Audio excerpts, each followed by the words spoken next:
नमस्कार. Riddhi voice story मध्ये आपलं स्वागत आहे. कदाचित भाग 1.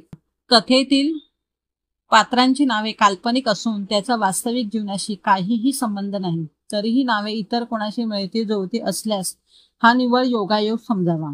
अरे अमित, अजून घरी नाही गेलास? हो, निघतोच आहे सर आता. ओके, पण लवकर घरी जा आणि सांभाळून जा. असं का सर? अरे बाहेर बघितलंस का? पाऊस सुरू होणार आहे म्हणून बोलतोय. पाऊस? आता कुठे हरवलेला असतोस कळत नाही.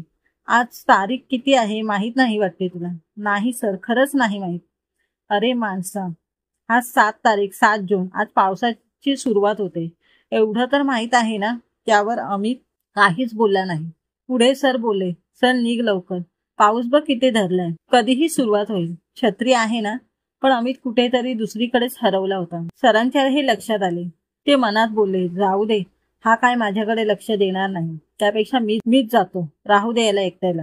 आणि त्याचे सर निघून गेले. अमित मात्र तसाच उभा होता. एका थंड हवेच्या झोताने त्याच्या ऑफिसची एक खिडकी उघडली आणि पूर्ण ऑफिसमध्ये छानसा गारवा आला होता. तो गारवा एसी पेक्षाही सुखद होता, कारण त्यात ओलावा होता आणि ओल्या मातीचा सुगंध होता. उघडलेल्या खिडकीजवळ अमित आला. बाहेर बघितलं त्याने. छान पाऊस सुरू झाला होता. काही जण छत्री नसल्याने आडोशाला उभे होते. काही जण पहिल्या पावसाचा आनंद घेत होते. एकंदरीत छान वातावरण होते ते. पण अमित कसल्या तरी विचारत होता. आज 7 तारीख 7 जून आणि उद्या 8 जून. हो, उद्या तिचा वाढदिवस आहे ना? उद्या ती 27 वर्षाची होईल. काय ना, कशी वर्षी गेली पटापट. स्वतःशीच हसला तो. एव्हानाच त्याचं सगळं ऑफिस घरी गेलं होतं. तो एका सॉफ्टवेअर कंपनीमध्ये नोकरीला होता. सॉफ्टवेअर इंजिनियर होता तो. वय वर्ष 28. दिसायला देखणा, उंच गोरापान, एकूणच हँडसम होता तो. ऑफिसमध्ये सर्व त्याला ओळखायचे, कारण त्याचे काम सुद्धा चांगलं होतं. फेमस होता तो ऑफिसमध्ये तो. फक्त त्याची एकच गोष्ट खटकायची, ती म्हणजे त्याचा एकलकोंडेपणा. गप्प राहायचा, कधी कोणाशी जास्त बोलायचं नाही, मिसळायचं नाही. कोणी काही विचारलं तरी तेवढ्यापुरतंच बोलायचं. कधी कधी कुठे हरवून जायचा, तेव्हा तर आपण ऑफिसमध्ये आहोत हेच तो विसरून जायचा. आणि पाऊस सुरू झाला की खिडकी बाहेर कितीतरी वेळ कुठेतरी बघत राहायचा. अगदी पाऊस थांबेपर्यंत, उशिरापर्यंत ऑफिसमध्ये थांबायचा.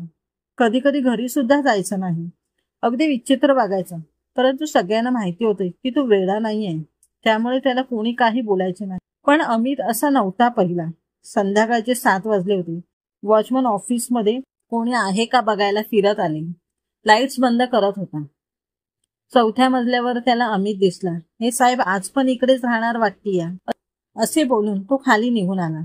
इकडे अमितच्या मनात वेगळंच चालू होतं काहीतरी.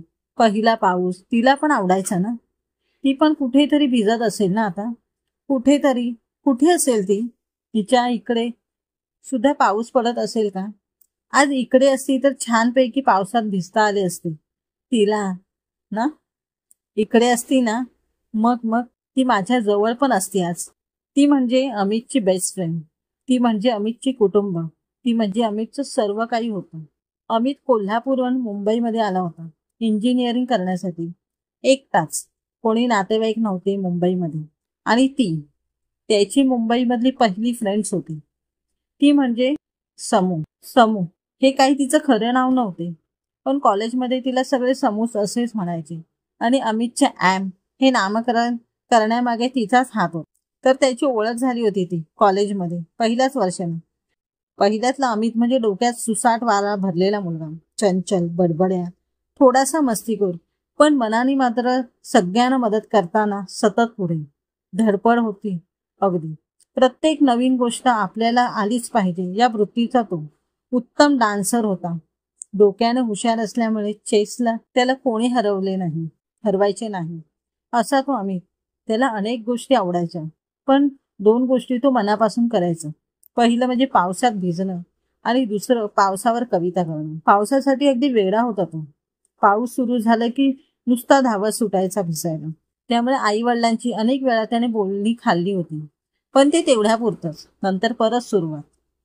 तो कविता छान करायचा आणि उत्तम अशा कथा सुद्धा लिहायचा. फक्त लव्ह स्टोरी का असं कोणी विचारलं तर सांगायचं, प्रेम असे काही नसते म्हणून मी त्यावर गोष्टी लिहिते. हे काय बोलण्याचं तो कोणालाच समजायचं नाही. तर त्याच्या लव्ह स्टोरी सगळ्यांना आवडायच्या. कॉलेजच्या पहिल्या वर्षी एका दुपारी अमीर घरी चालला असताना अचानक पाऊस सुरू आला. त्याने पटकन छत्री काढली, कारण त्याच्याकडे त्यावेळेस काही बुक्स होते. ते भिजले तर प्रॉब्लेम म्हणून त्याने एक छत्री उघडली. तर त्याचं मन मात्र त्याला भिजायला सांगत होतं. मग तो काय करायचा, हळूच छत्री बाजूला करायचा, जरा भिजायचा, परत छत्री सरळ करायचा. तो पण भिजायचा आणि बुक्स पण भिजण्यापासून वाचवायची. मज्जा ना. छान आयडिया होती त्याची. त्याचा तो प्रताप बाजूला उभी असलेली एक मुलगी कधीपासून बघत होती आणि अचानक तिने त्याला हाक मारली. ए वेड्या, तुला भिजायचे असेल ना तर ती छत्री मला दे, मला घरी जायचं आहे. त्याने चमकून मागे बघितलं. बंद दुकानाच्या बाजूला एक मुलगी उभी होती. छत्री नव्हती तिच्याकडे. त्याच्या एवढीच उंची होती तिची जवळपास. गोलाकार चेहरा, जराशी सावळीच होती ती. प्रथम त्याला तिचा राग आला, पण वेडा म्हणते, पण नंतर त्याला तिची दया आली. तो तिच्या जवळ गेला आणि बोलला, मी तुला ओळखत नाही तर मी माझी छत्री कशी देऊ तुला? अरे पण मी तुला ओळखते ना, तू माझ्याच वर्गात आहेस. बरं ते जाऊ दे, मला छत्री दे, मला उशीर होते, तू भिज पावसात. असं म्हणून तिने छत्री ओढली आणि ती पटकन निघून गेली. त्याला काय घडलं तेच कळलं नाही. अमित आणि दोघांची ओळख किती सुंदर झाली होती. त्यांच्या ओळखीचं रूपांतर मैत्रीत होते की प्रेमात, हे बघण्यासाठी आपण कथेतील पुढील भाग नक्की पाहूया. क्रमश